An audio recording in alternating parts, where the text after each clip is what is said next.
আগরতলা বোঝং বালিকা বিদ্যালয়ে ছাত্রীদের অসুস্থতার ঘটনার বিষয়টি অত্যন্ত গুরুত্ব সহকারে দেখছে সরকার।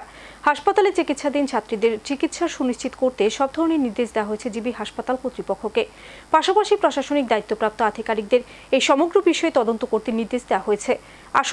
আশঙ্কা করা হচ্ছে খাদ্যে পার্শ্ব প্রতিক্রিয়ার ফলে ঘটনা। জিবি হাসপাতালে চিকিৎসাধীন অসুস্থ ছাত্রীদের দেখতে গিয়ে সংবাদ মাধ্যমের প্রতিনিধিদের এমনটাই বললেন রাজ্যের মুখ্যমন্ত্রী ডক্টর মানিক সাহা। হোস্টেলে খাদ্যে পার্শ্ব প্রতিক্রিয়ায় বেশ কয়েকজন ছাত্রী স্কুলের মধ্যে অসুস্থ হয়ে পড়ার ঘটনায় গভীরভাবে উদ্বিগ্ন রাজ্যের মুখ্যমন্ত্রী ডক্টর মানিক সাহা। বৃহস্পতিবার রাজধানী আগরতলায় বোঝং বালিকা বিদ্যালয়ে দুপুরে বিভাগের পঠন পাঠন শুরু হবার আগে আচমকা প্রচুর সংখ্যক ছাত্রছাত্রী নানা উপসর্গ নিয়ে অসুস্থ হয়ে পড়েন। তাদের মধ্যে অনেককে অ্যাম্বুলেন্সে করে চিকিৎসার জন্য নিতে হয় জিবি হাসপাতালে। এই ঘটনার খবর ছড়িয়ে পড়তেই বিভিন্ন মহলে উদ্বেগ দেখা দেয়। বোঝং বালিকা বিদ্যালয়ের ছাত্রীদের অসুস্থতার ঘটনা খবর পেয়ে দিন জিবি হাসপাতালে ছুটে যান রাজ্যের মুখ্যমন্ত্রী তথা শিক্ষা ও স্বাস্থ্যমন্ত্রী ডক্টর মানিক সাহা। হাসপাতালে ছুটে গিয়ে তিনি অসুস্থ ছাত্রীদের বর্তমান অবস্থা খতিয়ে দেখে পরিবার পরিজনদের সাথে কথা বলেন হাসপাতালে কর্তব্যরত চিকিৎসকদের সাথেও। পরে তিনি হাসপাতাল কর্তৃপক্ষকে নির্দেশ দেন সর্বোচ্চ প্রাধান্য দিয়ে অসুস্থ ছাত্রীদের চিকিৎসা সুনিশ্চিত করতে। বিষয়টি নিয়ে গভীর উদ্বেগ প্রকাশ করে সংবাদ মাধ্যমে মুখোমুখি হয়ে মুখ্যমন্ত্রী বলেন, অসুস্থ ছাত্রীদের প্রত্যেকের শারীরিক অবস্থা এখন স্থিতিশীল, ভয়ের কোনো কারণ নেই। আশঙ্কা খাদ্যে পার্শ্ব প্রতিক্রিয়া থেকে এই ঘটনা। এরপরে সম্পূর্ণ ঘটনা রিপোর্ট দেওয়ার জন্য আধিকারিকদের নির্দেশ দেওয়া হয়েছে।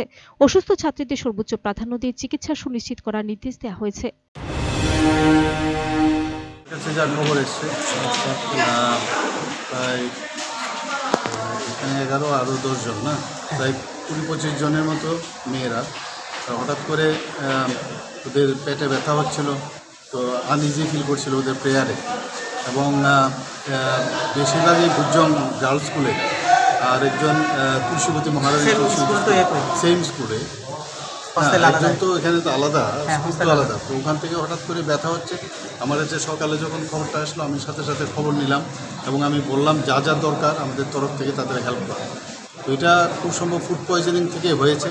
তো আমি আধিকারিকদের বলেছি যে এই বিষয়ে পুরো রিপোর্ট আমাকে দেওয়ার জন্য। এখন পর্যন্ত 11 জন এখানে আছে, 10 জন বুজং গার্লস স্কুলের স্টুডেন্ট এবং একজন হচ্ছে মহারানী তুলসীবতী স্কুলে। কিন্তু হোস্টেলটা আলাদা, কিন্তু একই স্কুলে। তো এখন ওদের শারীরিক যে অবস্থা আমি দেখলাম, ডাক্তারবাবুরা বললেন যে সবাই সেটেলড আছে, ভয়ের কিছু নেই। একজনের একটু জ্বর আছে, আর বাকি সবাই সেটেলড আছে। Report search entertainment.